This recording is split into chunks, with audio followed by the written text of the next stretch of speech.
তখন বিএনপি জামাতের লোকরা এসে বললো কি, বা আরো দলের লোকরা আসলে অত লোকজন নাই, দুইটারই আছে। তো ওরা এসে বললেন যে একটু যে ফেয়ার হইতে হবে। তো বিসি নিয়োগ হইলো 10 জন বিএনপির, 3 জন জামাতের হইলো। তারপরে ধরেন আরো এরকম জামাতের যদি বিসি না হয় প্রবিসিটা জামাতের হইলো, অ্যাডমিনটা কে নিবে এটা নিয়ে কাড়াকাড়ি হইলো। তো এগুলো আমার চোখের সামনে ঘটছে। তখন কিন্তু সবাই যে এই সরকার আমাদেরকে 2 বছর 3 বছর যা সময় লাগে সংস্কার এবং বিচার করে দিয়ে তারপরে যাবে, ওনারা 4 মাসের মধ্যে ওনাদের সব লোক সেট করা হয়ে গেল। কম বেশি হইলো, কারো হয়তো 60%, কারো 80%, কারো 20%, কারো 30%। হ্যাঁ, সব লোক সেট করা শেষ। এবার ডিসেম্বর থেকে শুরু হইলো অসহযোগ। হ্যাঁ, দিলেন কেন, যদি ওই প্রশ্নে আসি, দিলেন কেন আসলে তো আসলে ওই যে আমরা মজা করে লেনিনের কথা বলি।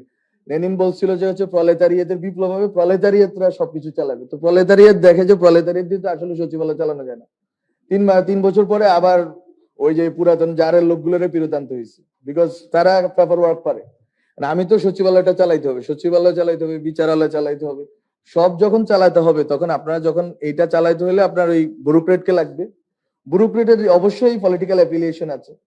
এবং আমি আজকে একটা কথা বলে যাই, একটা সময় সাংবাদিকদের একটা বড় অংশ আসতো হচ্ছে ছাত্র ইউনিয়ন বামপন্থী সার্কেল থেকে, এখন অন্য সার্কেল থেকে আসতেছে। কোন সার্কেল থেকে আসতেছে সেটা অনেকেই জানে। তো এটা হচ্ছে যুগের নিয়ম। 60-70 দশকের একটা হাওয়া বইছে, এখন কি বলে 9/11 এর পরে এখন আরেকটা হাওয়া বইতেছে পুরা দুনিয়া ব্যাপী। হ্যাঁ, তো এগুলো ঘটবেই। এবং ওই আদর্শিক যে দৃষ্টিভঙ্গি, এটা সংবাদ মাধ্যমে অলরেডি আসা শুরু হয়ে গেছে এবং এটা আসবেই। এটাই নিয়তি ইতিহাসের। এটা কোনোভাবে আপনি বিরোধিতা করে এড়াইতে পারবেন না, যে আপনি বলবেন যে এটা হইতে দিব না, এটা সম্ভব না। এটা এই যুগের নিয়তি, এটা আমাদের মেনে নিতে হবে। কিন্তু আমি বলতেছি এই যে এটা যে ঘটতেছে, এটাকে আপনার অবশ্যই এটাকে আপনার কগনিজেন্সে নিতে হবে যে আদর্শিকভাবে শিক্ষিত দীক্ষিত লোকরা একসময় সাংবাদিক হয়েছে এই 71 এর পরে। ওরা একদিকে বাংলাদেশকে নিতে চাইছে, সাংবাদিকতা করছে, যেটা বললেন সাংবাদিকতা মতামত দুইটা মিলিয়েই তারা নিতে চাইছে। আবার এখন আরেকটা ধরনের লোকরা আসতেছে, ওরা আরেক দিকে নিতে চাইবে।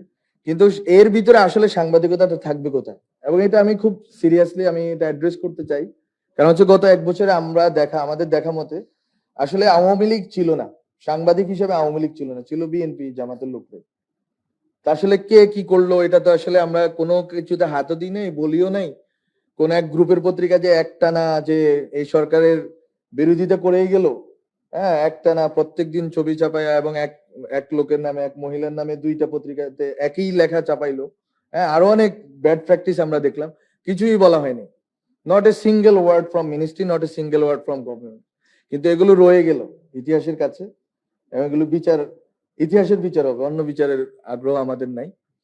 তো যেটা রাশেদ খান বাড়ি থেকে শুরু করে অন্যরা বলেন যে তোমরা আমাদের সাথে এত লড়াই সংগ্রাম করলা, তোমরা এগুলোরে কোনো শিক্ষা দীক্ষা দিলা না কেন, বা তোমরা ফ্যাসিস্ট মানে ফ্যাসিজম এনাবলারদেরকে কিছু করলে না কেন?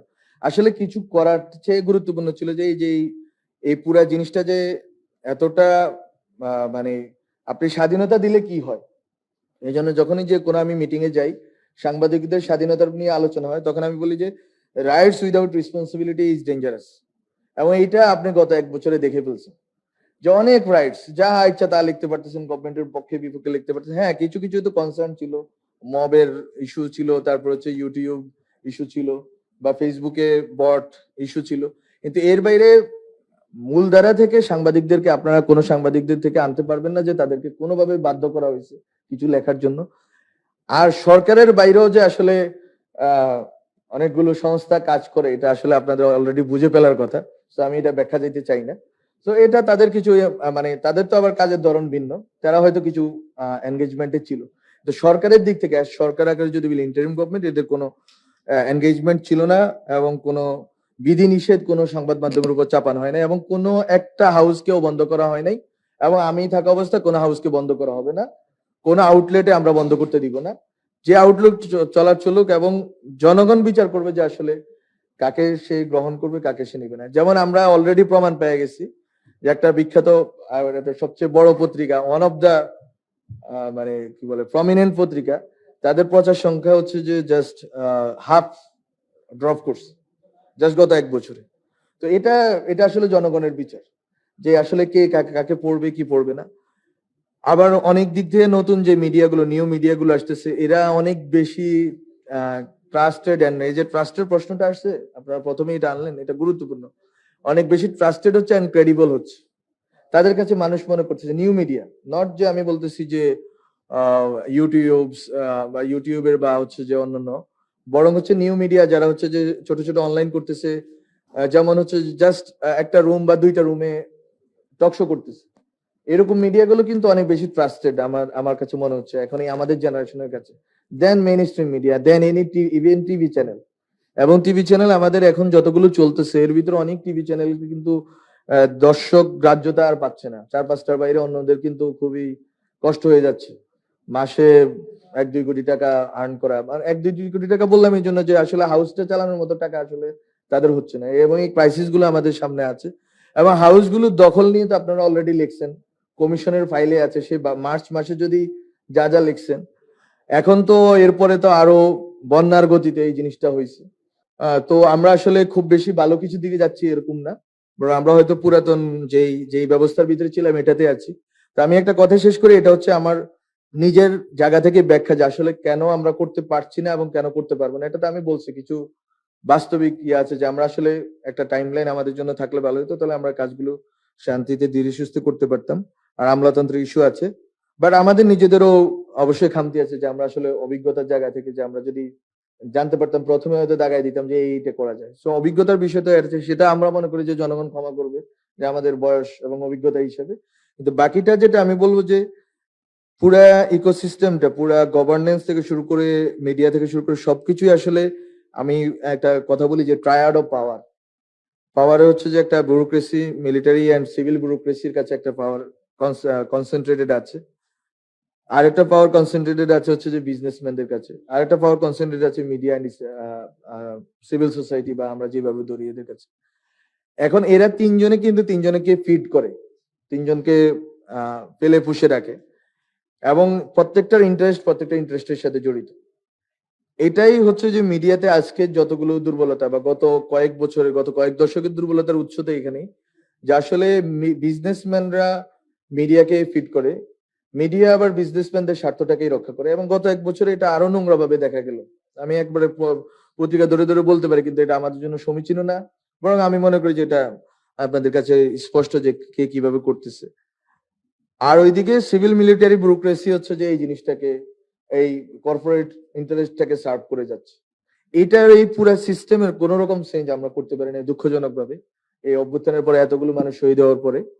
এটাই হচ্ছে আমি মনে করি ব্যর্থতা, যে এই ব্যর্থতাকে মানে সিভিল মিলিটারি ব্যুরোক্রেসিকে আপনার ফেসিস্ট মুক্ত না করে, কর্পোরেশনকে ফেসিস্ট মুক্ত না করে আপনি মিডিয়াকে আলাদাভাবে ফেসিস্ট মুক্ত করবেন, এটা আসলে সম্ভব না। বা ওই প্রবণতা মুক্ত করবেন, হয়তো ফেসিস্টরা নাই নাম কাওয়াজতে, কিন্তু ওই প্রবণতা গুলো রয়ে গেছে এখনো, মালিকরা ওই রকম আচরণই করতেছে, এখনো সাংবাদিকদের বেতন ভাতা নিয়ে আগের মতোই মানে মানে চলতেছে।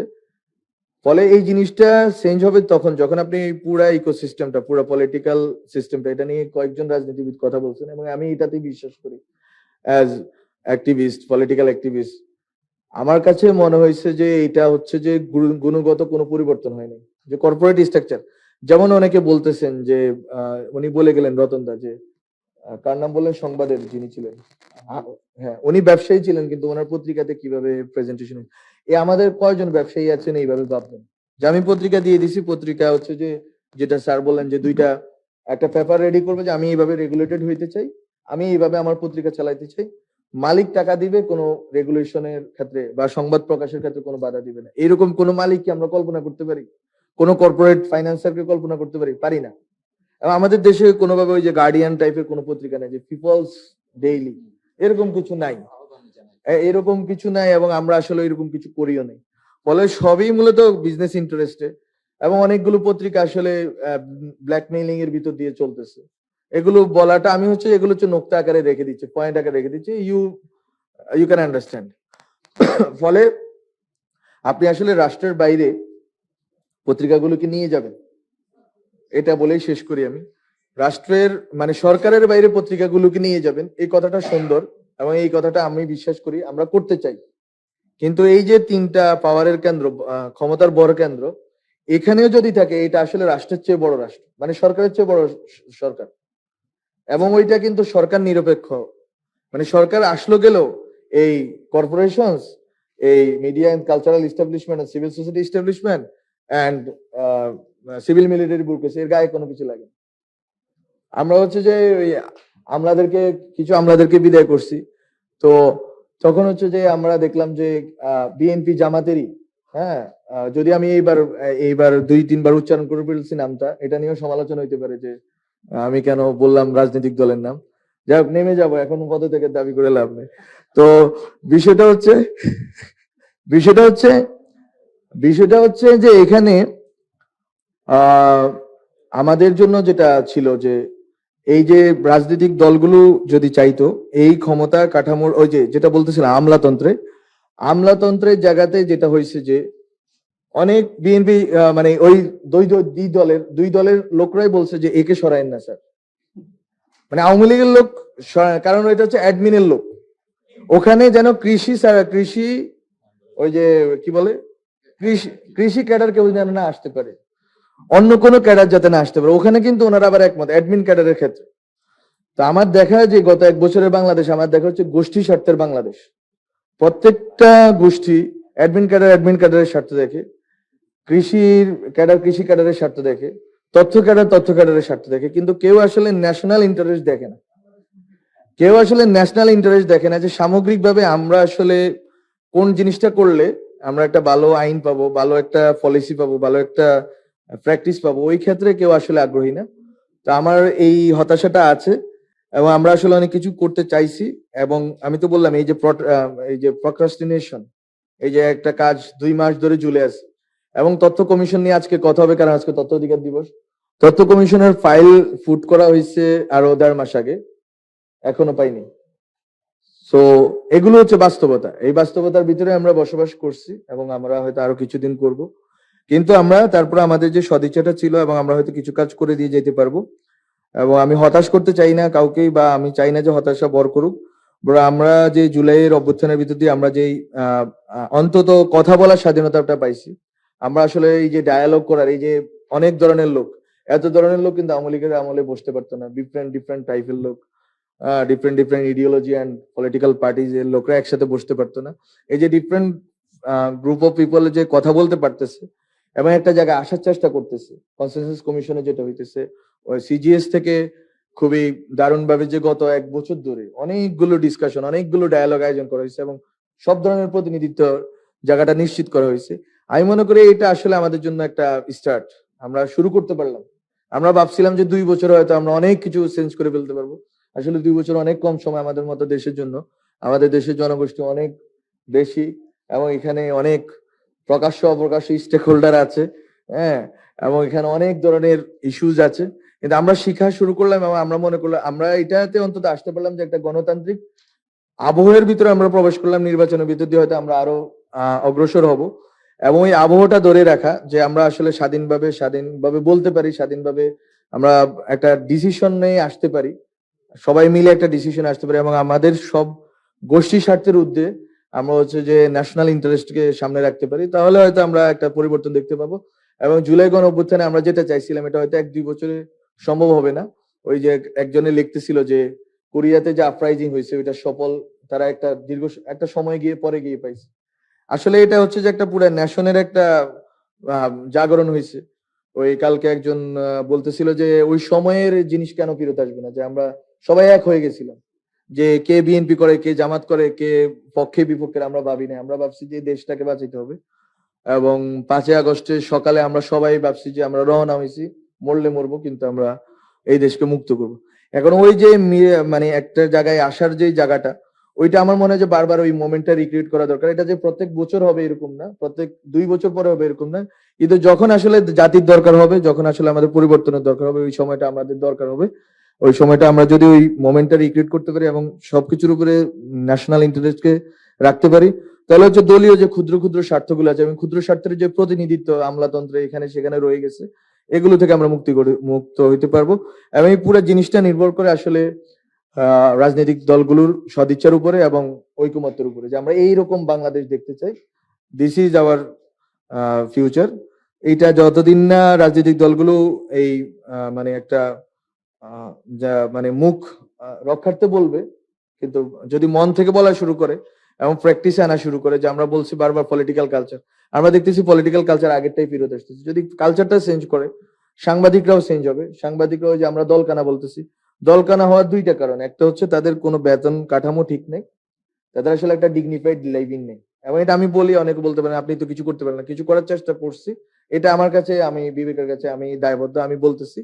বাকিটা আমি করতে পারি, কিন্তু আমি এটা ফিল করি, কারণ I was trying to be in that industry, যে trying to be one of part of that industry.